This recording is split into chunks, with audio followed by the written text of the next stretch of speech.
नमस्कार बंधुरा बृष्टि रान्नाघरे आपनादेरके स्वागत। काछे दूरे जे जेखान थेके आमार एई भिडियोटी देखछेन आशा करी सबाई भालो आछेन सुस्थ आछेन। पानी फल एमन एकटा खाबार जेटा शरीरेर जोन्नो खूब हेल्दी, एई समय तो एकदम अ্যাপ্রোপ্রিয়েট। तबे पानी फलके जे एइभाবে तैरी करा जाय एर आगे किन्तु आमी भेबे देखिनि। रिक्स निये काजटा करे फेललाम। दु चारबार बेश करार परे खूब सुंदर लागलो खेते। आलादा आलादाभाবে বিভিন্ন সময় করেছি, তবে এটা সবথেকে বেশি ভালো লেগেছে বলে এই রেসিপিটা আমি আপনাদের সাথে শেয়ার করছি। এর জন্য বিশেষ কিছুই লাগবে না, পানি ফলকে এরকম ভাবে গ্রেট করে নিতে হবে। আমি 1 কাপ মতো নিয়েছি, আপনাদের যতটা ভালো লাগে ততটাই নেবেন। তো পানি ফলটাকে গ্রেট করে এই অবস্থায় আমি নিয়ে নিয়েছি। এর মধ্যে থেকে কোনো রকম জল আমি সরাবো না। কড়ার মধ্যে একটুখানি বেশি পরিমাণে তেল দিলাম, এর জন্য না একটু বেশি পরিমাণে তেল লাগে। তেল দিয়ে দেওয়ার পরে এর মধ্যে কালো জিরে ফোড়ন দেব আর একটা শুকনো লঙ্কা আমি এর মধ্যে অ্যাড করে দেব। একদম সম্পূর্ণ নতুন রেসিপি, আলাদা রেসিপি। পানি ফলকে এইভাবে হয়তো আপনারা কখনো ব্যবহারই করেননি। এর মধ্যে কালো জিরে ফোড়ন দেওয়ার পরে একটুখানি ভাজা ভাজা মতো করে দেবো, একটু লালচে করে ভাজা করে নিতে হবে। কালো জিরে আর শুকনো লঙ্কার থেকে দেখবেন একটা খুব সুন্দর ভাজার গন্ধ বেরাবে। তো সেই পর্যায়ে অবধি আমাদেরকে একটু অপেক্ষাও করতে হবে, একটুখানি ভাজাও করে নিতে হবে। যখন শুকনো লঙ্কার কালো জিরের থেকে গন্ধ বেরিয়ে আসছে তখন আমি এর মধ্যে খানিকটা পরিমাণে পেঁয়াজ অ্যাড করব। যাই তৈরি করবেন না কেন, যদি অসাধারণ লাগে খেতে তাহলে কিন্তু বারবার তৈরি করতে ইচ্ছে করে। একটুখানি কুচনো পেঁয়াজ আমি এর মধ্যে দিয়ে দিলাম, দিয়ে এটাকেও ভালো করে একটুখানি ভাজা ভাজা মতো করে নেব। একটু লালচে করে ভাজা কিন্তু এর থেকে করে নিতে হবে। তো পেঁয়াজটা দেখুন অনেকটা পরিমাণে একটুখানি ভাজা হয়ে গেল। যখন এটা একদম ভাজা হয়ে গেছে তখন আপনারা এর মধ্যে একটুখানি টমেটো অ্যাড করে দেবেন। অল্প টমেটো আমি দিয়েছি, খুব বেশি পরিমাণে টমেটো আমি দিইনি। টমেটোটা দিয়েও ভালো করে নাড়াচাড়া করে নিতে হবে। তো এই যে রেসিপিটা আমি আজকে তৈরি করে দেখাচ্ছি সেটা একদম নতুন রেসিপি। পানি ফলের একটা খুব সুন্দর গন্ধ, খুব সুন্দর টেস্ট এর মধ্যে আসবে।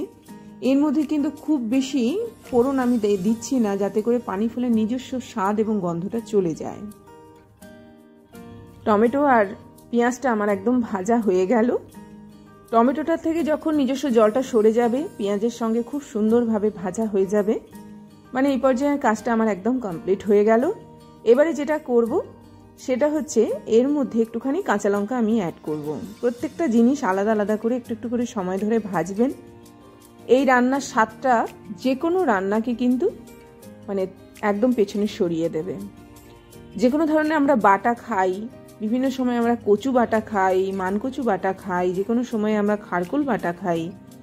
পানি ফলের এই ভর্তাটা যে কোনো সময়ের মানুষের জন্য মুখে একটা রুচি নিয়ে আসবে। গ্রেট করা পানি ফলটা আমি এর মধ্যে দিয়ে দিলাম, দিয়ে ভালো করে জিনিসটাকে নাড়বো। পানি ফলের মধ্যে জল রয়েছে, সেই জন্য এটা কিন্তু কড়ার গাটা ধরে নেবে। তো যেভাবেই হোক না কেন আমাদের পানি ফলটাকে একদম ভাজা ভাজা মতো করে নিতে হবে।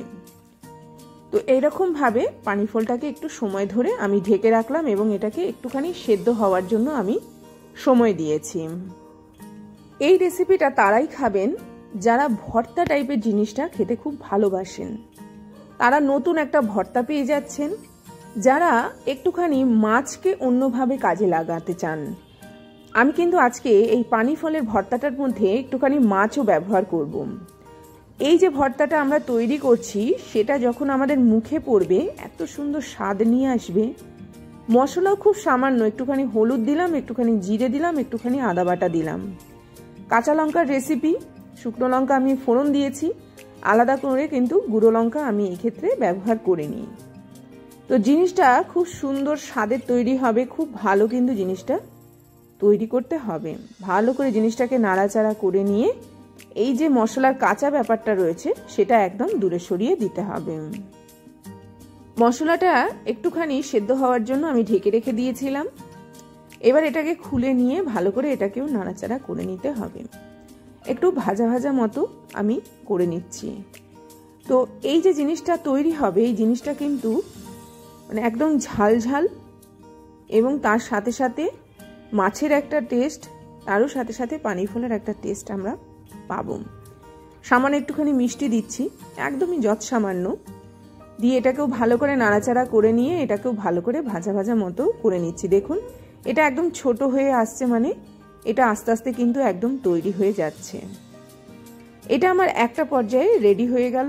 রেডি হয়ে যাওয়ার পরে আমি এর মধ্যে যে কোনো ধরনের কাটা ছাড়া মাছ আপনারা ব্যবহার করবেন। পোনা মাছ আপনারা ব্যবহার করতে পারেন, এরকম একটুখানি কাঁটাটাকে কিন্তু বাদ দিয়ে দিতে হবে।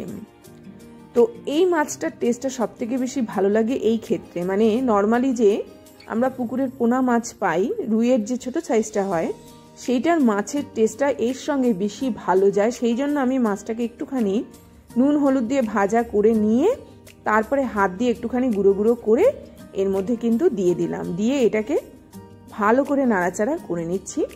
তো মাছের মধ্যে যেহেতু নুন দেওয়া রয়েছে, নুনটা কিন্তু সেইভাবে ব্যালেন্স করে এই ক্ষেত্রে দিতে হবে। কিছুক্ষণ সময়ের জন্য আমি এটাকে ঢেকে রেখে দিয়েছিলাম মাছের সাথে, যাতে পানি ফলটা এবং অন্যান্য মশলাগুলো ভালো করে মিশিয়ে যেতে পারে।